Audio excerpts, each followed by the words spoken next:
चलिए तो अब हम अपने अगले टॉपिक की तरफ बढ़ते हैं और अब हमारा अगला लक्ष्य है समीकरण को सीखना। समीकरण क्या होता है? जब दो पदों या व्यंजकों के बीच में बराबर का चिन्ह, किसका चिन्ह? बराबर का चिन्ह आता है तो सामान्यतः हम उसे समीकरण कहते हैं। जैसे x और 2 के बीच में बराबर आ गया, यह एक समीकरण है। x + 1 और 4 के बीच में बराबर आ गया, यह एक समीकरण है। 3x और 9 के बीच में बराबर आ गया, यह एक समीकरण है ना। 7x धन 4 और 8 के बीच में बराबर आ गया, यह एक समीकरण है। x/2 + 1 और 0 के बीच में बराबर आ गया, यह एक समीकरण है। कहने का मतलब यह हुआ कि समीकरण के लिए ज़रूरी है कि बराबर का चिन्ह होना चाहिए। मैं आपसे पूछूंगी क्या 4x + का 2 है ना > 2, क्या यह एक समीकरण है? यह समीकरण नहीं है, ठीक है, ये कुछ और है। 3x + का 9 ये समीकरण है? बिल्कुल नहीं है। समझ में आ रही है बात? तो बराबर होना ज़रूरी है, तभी हम उसे समीकरण कहेंगे बच्चों। अब समीकरण में दो पद होते हैं, दो नाम होता है समीकरण में, एक होता है चर और एक होता है अचर, ठीक है। चर समझ जाइएगा क्या होता है। चर का मतलब होता है एक्स वाई जेड को हम लोग क्या कहते हैं? चर कहते हैं। जैसे हमारे पास एक समीकरण है 4x धन 2y धन z = 7। चर क्या है? तो हम बोलेंगे एक्स वाई जेड हमारा चर है, मतलब 4x 2y और z हमारा क्या है? चर है। इसमें 7x और y चर है, इसमें 4x और z हमारा चर है। समझ में आया? अचर आता है, अचर का मतलब होता है कोई भी संख्या भिन्न में हो, है ना, माइनस में संख्या हो या फिर करड़ी में संख्या हो, है ना। बात समझ में आ रही है? तो ये किस प्रकार के संख्याएं हैं? क्या है ये सारे के सारे अचर हैं, ठीक है। अचर का मतलब जो चर न हो, अचर, अन मतलब नहीं, चर मतलब चर, जो चर न हो उसको अचर कहेंगे। समझ में आ रही है बात? तो एक्स वाई जेड आपका चर हो जाता है और कोई भी संख्या आपका अचर हो जाता है, ठीक है। महत्वपूर्ण बात, कुछ नोट मैंने यहाँ पर लिख करके रखा हुआ है, जरा पढ़ना है आपको। समीकरण में चर का मान एक्स वाई जेड ज्ञात करना होता है। समीकरण का क्या काम होता है? अगर आपको कोई समीकरण दिया गया है और कहा गया कि इस समीकरण को हल करिए, तो मतलब ये हुआ कि उसमें जो चर है यानी कि एक्स वाई या जेड है उसको हल करना होता है, उसका मान निकालना होता है। समझ में आया?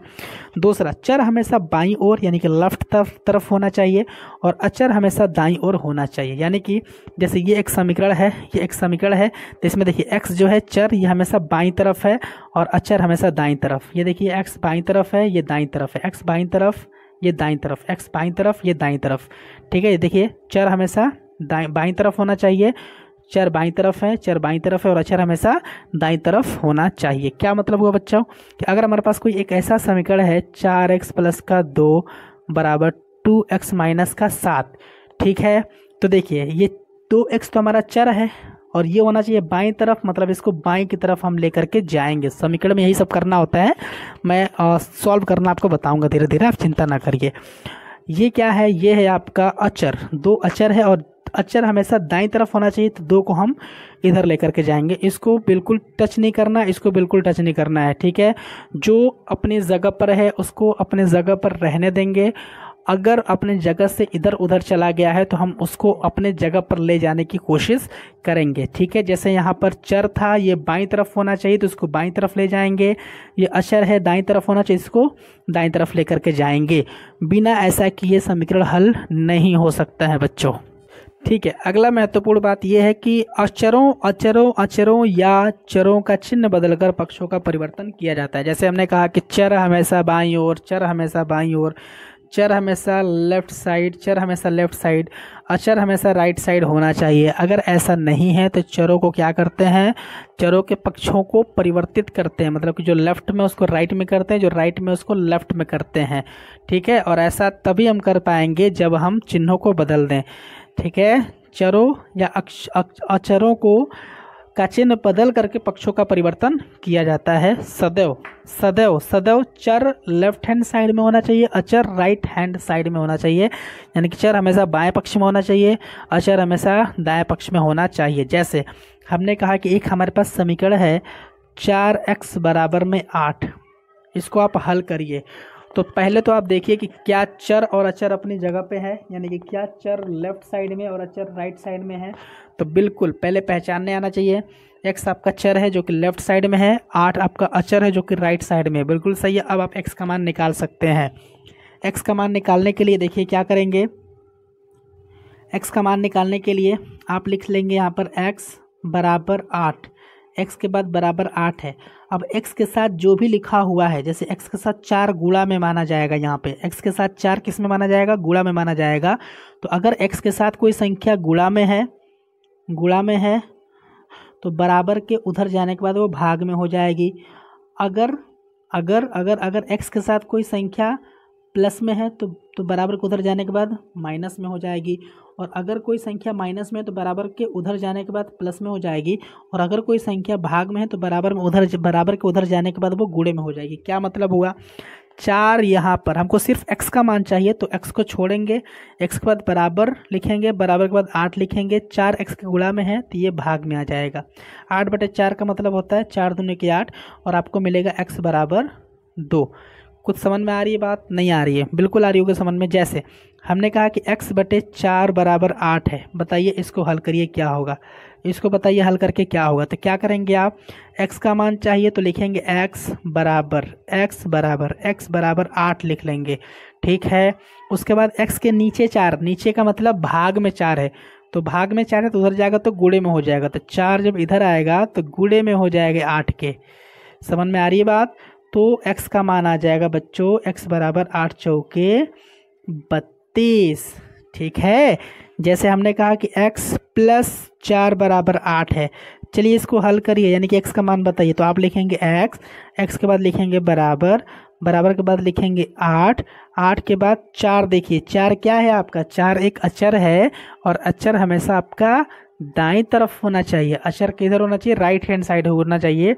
तो 4 को उधर भेजेंगे, ठीक है, 4 को उधर भेजेंगे चिन्ह बदल करके, है ना। 4 उधर जाएगा तो प्लस का 4 है तो इधर आकर के -4 हो जाएगा। बात समझ में आ रही है बच्चों? तो x बराबर आंसर आएगा 8 - 4 कितना, 4, ठीक है। हमने कहा कि ठीक है, हमारे पास एक और समीकरण है x - 4 बराबर 8 है, ज़रा इसको हल करके बताइए। तो आप कहेंगे बहुत आसान है, x का मान निकालना है, x लिख देंगे, बराबर लिख लेंगे, 8 लिख लेंगे, -4 एक अचर है और इसको भेजना पड़ेगा अपनी तरफ यानी कि दाईं तरफ।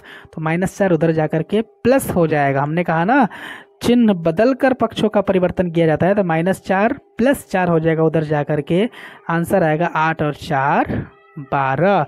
समझ में आ रही है मेरे प्यारे बच्चों? बिल्कुल आ रही होगी, उम्मीद तो यही कर सकते हैं कि आपको समझ में आ रहा होगा, ठीक है। हमने कहा कि ठीक है, अगला सवाल हम देते हैं। यहाँ पे माइनस का x है, प्लस का 4 है, बराबर का 12 है। चलिए इसको करके दिखाइए। तो आपको x का मान चाहिए तो आप यहाँ पर माइनस के साथ x है ना, तो उसको उतारना पड़ेगा आपको, ठीक है ना। x वाला जो पद होता है उसको उतारते हैं और धीरे धीरे उसको हम मतलब अगल बगल से जो चीज़ें होती हैं, कोई अगर गुणांक है तो उसको हटाएंगे, चिन्ह है तो उसको हटाएंगे। फिलहाल -x उतार लीजिए। उसके बाद बराबर 12, बराबर के बाद जितने भी पद होंगे पहले उसको उतारना पड़ेगा। अब जो उधर जाएगा उसको लिखिए, +4 उधर जाएगा, -4 होगा। तो -x बराबर बच्चों 12 में से 4 जाएगा 8 हो जाएगा। और याद रखिए यहाँ पर देखिए x के आगे अगर माइनस है, x के आगे अगर माइनस है तो उसको हटा करके नंबर के साथ लगाते हैं, क्योंकि चर का जिसका मान हमको निकालना है, यानी कि जिसका मान हम निकाल रहे हैं, x का मान निकाल रहे हैं ना, समीकरण हल करने का मतलब x का मान निकाल रहे हैं, तो जिसका मान निकाल रहे हैं उसके साथ माइनस नहीं होना चाहिए। तो x का मान निकालेंगे तो इस माइनस का क्या होगा, -8 के साथ लग जाएगा, ठीक है। माइनस किसके साथ लग जाएगा, 8 के साथ। जैसे कहीं पर अगर -x बराबर 4 आया है तो हम इसे लिखेंगे x बराबर -4, ठीक है। अगर कहीं पर x बराबर -7 आया है तो लिखेंगे x बराबर में माइनस माइनस, जैसे माइनस यहाँ पर जाएगा तो माइनस और माइनस मिलके प्लस हो जाएगा, गुणा हो जाएगा ना, तो कितना हो जाएगा, 7 हो जाएगा। समझ में आ रही है बात? हमने कहा कि -x बराबर -3/2 है, तो क्या करेंगे, x बराबर माइनस जब यहाँ पे जाएगा तो माइनस गुणे माइनस प्लस का 3/2 हो जाएगा। तो समीकरण में ये चीज़ आपको ध्यान रखनी पड़ेगी बच्चों। क्या करेंगे अब हम क्या करेंगे कि समीकरण को हल करेंगे, यानी कि हम सीख चुके हैं कि समीकरण क्या होता है, उसमें कैसे किस प्रकार से अचर होता है, कैसे चर होता है, ठीक है। अब हम समीकरण को हल करेंगे, ध्यान से समझिएगा, ठीक। तो देखिए हमारे पास एक समीकरण है y + 8 = 5। y जो है चर है, 8 अचर है, 5 अचर है। हमने बताया कि जो अचर होता है वो राइट साइड होता है, मतलब दाएं तरफ होता है, और चर बाएं तरफ होता है। बाएं मतलब बराबर के इधर बायां, बराबर के आगे दायां, ठीक है। तो y तो अपने जगह पे है तो इसको उतार लीजिए, y बराबर, बराबर के बाद जो लिखा होता है इसको पहले लिखते हैं। अब 8 को हमें उधर लेकर के जाना है, तो लेकर तो जाएंगे लेकिन प्लस का चिन्ह है तो माइनस का चिन्ह है ना, मतलब चिन्ह को बदलते हुए 8 को दूसरी तरफ ले जाएंगे। अब y बराबर 8 में से 5 जाएगा 3, 8 पड़ा है आगे माइनस से माइनस का 3 आंसर हो जाएगा आपका। ठीक है, ये सवाल है। m वाला पद है तो ये हमारा चर है, अचर है, अचर है, यानी कि -2 को उधर ले जाना पड़ेगा। तो क्या करेंगे, -8m को उतारना पड़ेगा बराबर -10, -2 को उधर ले जाएंगे तो प्लस का 2 हो जाएगा, है ना। माइनस का 2 जब राइट साइड जाएगा अपने पक्ष की तरफ जाएगा तो प्लस का 2 हो जाएगा। तो -8m बराबर में -10 और 2 मिलकर के होता है -8। ठीक है, और अगर किसी भी समीकरण में दाएं भी माइनस हो बाएं भी माइनस हो तो हम माइनस से माइनस काट सकते हैं, लेकिन लास्ट स्टेट में, ठीक है ना, यहाँ पे नहीं काट सकते थे। बात समझ में आ रही है। तो हम क्या करेंगे बच्चों, 8m बराबर 8 है तो हम कह सकते हैं कि m बराबर कितना आएगा 8, और 8m के गुणा में है तो इधर आएगा तो भाग में आ जाएगा, तो 8 से 8 कट गया, यानी कि आंसर आएगा m बराबर 1। ऊपर भी सेम, ऊपर भी 8 है नीचे भी 8 है ना। तो अगर ऊपर नीचे समान संख्या होती है तो कटने के बाद 1 आता है, तो आंसर क्या आएगा 1 आएगा। यहाँ पर देखिए, चर है, अचर है, चर है, अचर है। चर हमारा बाईं तरफ होता है, अचर हमारा दाईं तरफ होता है ना। तो क्या करेंगे, 4x है ना, 4x अपने पक्ष में है तो उसको उतार लेंगे, x इधर आएगा तो -x लिख लेंगे। फिर बराबर करने के बाद भाई जिसको बाएं में रहना उसको बाएं में एक साथ लिख लीजिए, फिर बराबर करिए। बराबर के बाद जो लिखा है उससे लिखना पड़ेगा +8, है ना। और फिर 5 को ले जाएंगे इधर तो +5 है तो इधर आकर के -5 हो जाएगा। 4x में से x निकालेंगे तो 3x आएगा, और 8 में से 5 निकालेंगे तो 3 आएगा। क्या मतलब हुआ, मतलब ये हुआ कि अगर हम x बराबर निकालें, x का मान निकालें तो बराबर के बाद 3, और ये 3 x के गुणा में है तो दूसरी तरफ जाएगा तो वो भाग में हो जाएगा। ऊपर भी 3 नीचे भी 3 कट करके 1 आएगा, यानी कि हमारा आंसर क्या हो गया, x बराबर 1। क्या आंसर हो गया बच्चों, x बराबर 1 हमारा आंसर आ गया। समझ में आई बात कि नहीं आई आपको बात समझ में? मुझे उम्मीद है समझ में आया होगा। चौथा सवाल है हमारा, 18 माइनस का ब्रैकेट 2a माइनस का 12 बराबर में 8a। कैसे करेंगे, ब्रैकेट के बाहर अगर माइनस होता है तो ब्रैकेट के अंदर जब माइनस को हटाया जाता है, मतलब कि सॉरी ब्रैकेट को हटाया जाता है तो अंदर जितने भी पद होते हैं सबका चिन्ह बदल जाता है। क्या मतलब हुआ, 18 लिखेंगे, माइनस अंदर ले जाएंगे तो माइनस का 2a होगा, माइनस का 12 है तो माइनस माइनस प्लस का 12 हो जाएगा, और बराबर का 8a आ गया। a आपका चर है बाईं तरफ जाएगा, 12 आपका चर है दाईं तरफ जाएगा, 18 आपका चर है दाईं तरफ जाएगा। तो जिसे बाईं तरफ होना चाहिए वो बाईं ओर रहेगा, जिसे दाईं ओर रहना चाहिए वो दाईं ओर रहेगा। -2a आपका चर है बाईं तरफ रहेगा, 8a इधर आकर के माइनस का 8a बाईं ओर रहेगा, है ना। फिर बराबर लिख करके 12 इधर आएगा माइनस का 12, 18 इधर आएगा माइनस का 18। अब माइनस का 8 है माइनस का 2 है, माइनस का 10a बनेगा यहाँ पे, और माइनस का 12 माइनस का 8 18 जोड़ेंगे तो कितना आएगा, 18 तो 20 10 30, मतलब माइनस का 30 आएगा। कितना आएगा, माइनस का 30। दोनों तरफ माइनस है तो लास्ट में अगर दोनों तरफ माइनस है तो माइनस माइनस कट जाता है, आएगा हमें मिलेगा a बराबर 30, और 10 a के गुणे में है तो इधर आकर के भाग में आ जाएगा। 10 से 30 3 बार में कटेगा, यानी कि a का मान आएगा 3, यानी कि आंसर हो जाएगा हमारा 3 बच्चों। ठीक है, 5 नंबर का जो सवाल है समीकरण है, कैसे करेंगे। पहला काम ब्रैकेट तोड़ने का, तो लिखेंगे 5x माइनस का 14 बराबर x, माइनस अंदर ले जाएंगे माइनस का 24 होगा, माइनस प्लस माइनस का 4x हो जाएगा। x वाला बाईं तरफ रहेगा और बिना x वाला दाईं तरफ, तो 5x उतार लीजिए, ये x इधर आएगा माइनस का x, 4x इधर आएगा माइनस का प्लस का 4x। ठीक है, बाईं तरफ जितने पद होने चाहिए हो गए। बराबर के बाद माइनस का 24 है उतार लीजिए, -14 उधर ले जाएंगे प्लस का 14 होगा। ठीक, अब देखिए ज़रा ध्यान से, 5x में से अगर 1x निकाल दें तो 4x आएगा, और 4x में इस 4x को जोड़ दें तो 8x आएगा। ठीक, इधर देखिए -24 है प्लस का 14 है, 24 में से 14 जब घटाएंगे तो कितना आएगा, 10 आएगा। 4 में से 4 गया 0, 2 में से 1 गया 1, 24 बड़ा है आगे माइनस है माइनस आ जाएगा।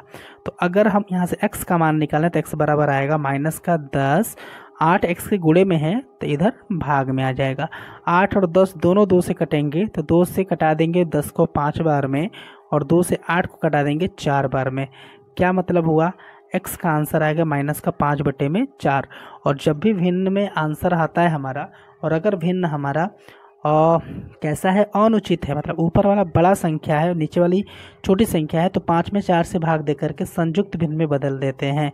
संयुक्त भिन्न में बदलेंगे, हमने सिखाया है आपको कुछ देर पहले, तो आएगा -1 सही 1/4। मुझे उम्मीद है ये आपको समझ में आ गया होगा। ठीक है, अगर हमारे पास ऐसे समीकरण हैं बच्चों जिसमें कि भिन्न भी है, जैसे y/2 एक तरह से भिन्न के रूप का समीकरण है, तो जब भी भिन्न के रूप का समीकरण प्राप्त होता है तो हमें करना क्या होता है कि जो हर में संख्याएं होती हैं उनका एलसीएम लेकर के सभी पदों में गुणा कर देते हैं। ध्यान दीजिए मैं क्या बोल रहा हूँ।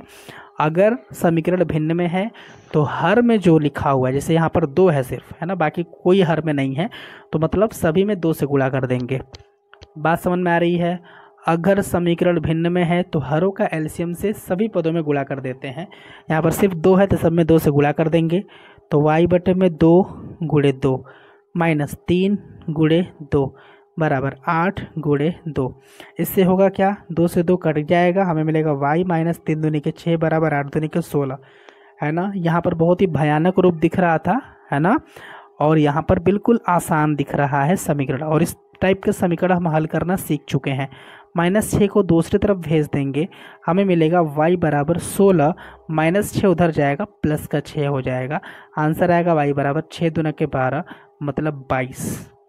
समझ में आया बच्चों? ठीक है, हमारे पास दूसरा सवाल है बच्चों, यहाँ पे 1/3 + x/3 बराबर 2 हल करना है। हमने कहा कि ये भिन्न वाले समीकरण हैं, नीचे का एलसीएम लेना है। 3 और 3 का एलसीएम 3 ही होता है, 3 को 9 मत सोचिएगा, गुणा करने पर एलसीएम नहीं आता है, हमने सिखाया एलसीएम। ठीक, अगर एक संख्या से दूसरी संख्या कट जाती है ना, तो वही हमारी छोटी वाली संख्या एलसीएम होती है। अगर सेम संख्या है 3 3 तो 3 3 का एलसीएम 3, 4 4 का एलसीएम 4, 6 6 का एलसीएम 6, तो एलसीएम 3 है, सब में 3 से गुणा कर दीजिए। 1/3 × 3 प्लस x/3 × 3 बराबर 2 × 3। 3 से 3 कटेगा 1 आएगा, प्लस 3 से 3 कटेगा x आएगा, बराबर 2 3 6 होगा। 1 को उधर भेजना पड़ेगा तो x बराबर हो जाएगा 6, 1 इधर आएगा माइनस का 1 हो जाएगा, तो x बराबर 6 में से 1 जाएगा 5। और दिस इज़ योर आंसर मेरे प्यारे बच्चों। मुझे उम्मीद है कि सवाल आपको समझ में आ गया होगा। कुछ समीकरण और हल करने की ज़रूरत है। 8वें नंबर का समीकरण देखिए, भिन्न वाला समीकरण है, नीचे 3 है और 2 है, 3 और 2 का एलसीएम 6 होता है, 6 में सबसे गुणा कर दीजिए, तो x/3 × 6 प्लस x/2 × 6 बराबर 10 × 6। 3 से 6 कट जाएगा 2 बार में, 2 से 6 कट जाएगा 3 बार में, यहाँ से प्राप्त होगा 2x प्लस यहाँ से प्राप्त होगा 3x बराबर में 10 6 के 60 होता है। यहाँ पे समझ में आ रही है बच्चों? ठीक, अब देखिए x वाला जो है हमारा चर वो बाईं तरफ है और अचर जो है वो दाईं तरफ है, तो इसमें इधर उधर करने की ज़रूरत नहीं है। 3x और 2x मिल करके 5x हो जाएगा बराबर में 60। हमें x का मान चाहिए तो x बराबर 60 लिख करके 5x के गुणा में है तो ये भाग में आ जाएगा, 5 से 60 कट जाएगा 12 बार में, तो उत्तर आएगा x बराबर 12 और यही आपका आंसर हो जाएगा। ठीक, यहाँ पर देखिए 9 नंबर का सवाल मैं आपको दिखाना चाहता हूँ बच्चों। ब्रैकेट तोड़ने की पहले ज़रूरत पड़ती है, 3 का अंदर लेकर के जाइए, ब्रैकेट के बाहर 3 है, यानी कि ब्रैकेट के अंदर जितने भी पद हैं सब में गुणा होगा। 3 का x से गुणा होगा 3x, माइनस उतारने के बाद 3 का 4 से गुणा होगा 12, है ना, प्लस 7 ब्रैकेट में नहीं है तो 3 का गुणा 7 में मत करिएगा, प्लस 7 यहाँ पर उतार देंगे, बराबर 2 को अंदर ले जाइए तो 2x होगा, प्लस का 2 दूनी के 4 प्राप्त होगा, माइनस का 7। ठीक है, बेहतर ये होगा बच्चों कि अगर एक ही तरफ 2 या 2 से अधिक संख्या है तो उसको हल कर लीजिए। क्या मतलब हुआ, 3x - 12 प्लस का 7 मिल करके माइनस का 5 आएगा, तो माइनस का 5 यहाँ पर आप लिख लीजिए, बराबर 2x प्लस का 4 माइनस का 7 मिल करके माइनस का 3 आएगा, तो आप यहाँ पर लिख सकते हैं। ठीक है बच्चों? ठीक, अब यहाँ पर समीकरण बिल्कुल आसान हो गया है। x वाले को बाईं तरफ ले जाएंगे, अचर को दाईं तरफ ले जाएंगे, तो हमें मिलेगा 3x माइनस का 2x बराबर -3 है इधर पहले से ही, -5 इधर आएगा, प्लस का 5 हमें प्राप्त हो जाएगा। 3x में से 2x जाएगा, x मिलेगा, और 5 में से 3 घटाने पर 2 प्राप्त होता है, और ये आपका उत्तर हो जाएगा बच्चों। अच्छा, 10वां जो समीकरण है आप देखिए, भिन्न वाला ये भी समीकरण है, नीचे 2 है, सब में 2 से गुणा कर दीजिए, तो x में 2 से गुणा होगा 2x होगा, प्लस 1/2 में 2 से गुणा होगा 1 की प्राप्ति होगी, बराबर 3x में 2 से गुणा करेंगे 3 दूनी के 6x माइनस 1 में 2 से गुणा करेंगे 1 दूए 2 हो जाएगा। x वाला बाईं तरफ होता है, अचर पर दाईं तरफ होता है, तो हमें मिलेगा 2x माइनस का 6x बराबर -2, और प्लस 1 किधर आएगा -1, माइनस का 6x में से 2x को अगर आप घटाते हैं तो माइनस का 4x मिलेगा, बराबर 2 और 1 मिलकर के माइनस का 3 होने वाला है। किसी भी समीकरण में माइनस दोनों तरफ है तो कट जाएगा, x का मान आएगा 3 और बटे में 4। समझ में आया? ये आपका आंसर हो जाएगा बच्चों, ठीक है। अच्छा, 11 नंबर का जो समीकरण है आप देखिए ज़रा, नीचे 4 है और 2 है, 4 और 2 कैल्शियम 4 होगा, क्योंकि 2 से 4 कट रहा है, सभी पदों में 4 से गुणा कर देंगे, तो आपको मिलेगा x बटे में 4 गुणे 4 प्लस 1 गुणे 4 बराबर 3x गुणे 4 माइनस 1 बटे में 2 गुणे 4। 4 से 4 कट गया, 2 से 4 कट गया 2 बार में, अभी आपको मिलेगा यहाँ से सिर्फ x प्लस 4 एकम 4 मिलेगा, बराबर 4 तियाँ 12x माइनस 2 1 जा 2, 2 एकम 2।